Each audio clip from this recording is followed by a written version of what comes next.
থানা থেকে আসতো না লোক আপনার বাড়িতে?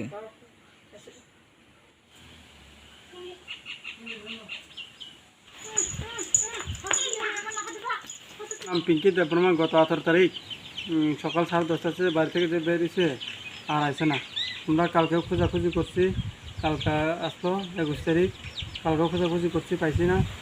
কিন্তু আমি শ্রীনগর পিএস এবং সব আমরা আগরতলা ট্রাফিক হেড অফিস সবখানে জানানো হয়েছে, এই বাজারঘাট রেল স্টেশন সবখানে জানানো হয়েছে।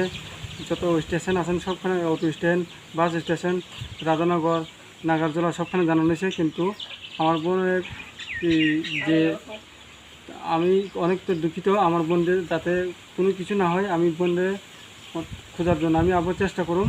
কিন্তু পিএসের মধ্যে আমি আরও জানাতে চাই ওনারা যাতে সহযোগিতা করে।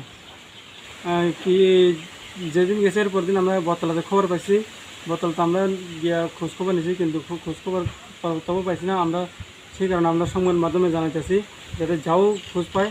আমরা ফোন নাম্বার দেওয়া আছে, মোবাইল, ফেসবুক আমরা ছাড়ছি এবং প্লাস থানাতে আমরা ডায়েরি করছি, মিসিং ডায়েরি, এখানে নাম্বার দেওয়া আছে। ওই নাম্বারে ফোন করলে একটু সবাই যদি দেখে আপনারা সব করবেন। আপনার মেয়ের নাম কি? পিঙ্কি। পিঙ্কি কি? দেববর্মা। বয়স কত? 24-25। বিয়ে হয়েছিল নি? একটা ছেলে। কি হয়েছিল ঘটনা? কবে থেকে পাইতেছেন আপনার মেয়ে? মাথার দোষ কি, মাথায় বেদান্তা কাজ করে না। আচ্ছা, পাগল। কবে থেকে পাইতেছেন না?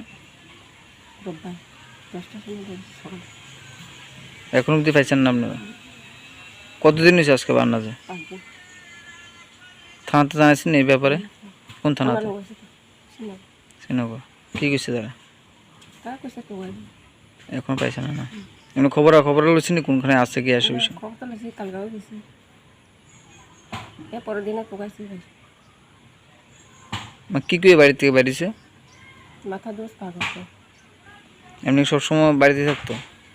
করে থাকতো সব, এবার বাইরে লোয়া আবার করে, এখন বাইরে আসে না। ছেলে কত বছর?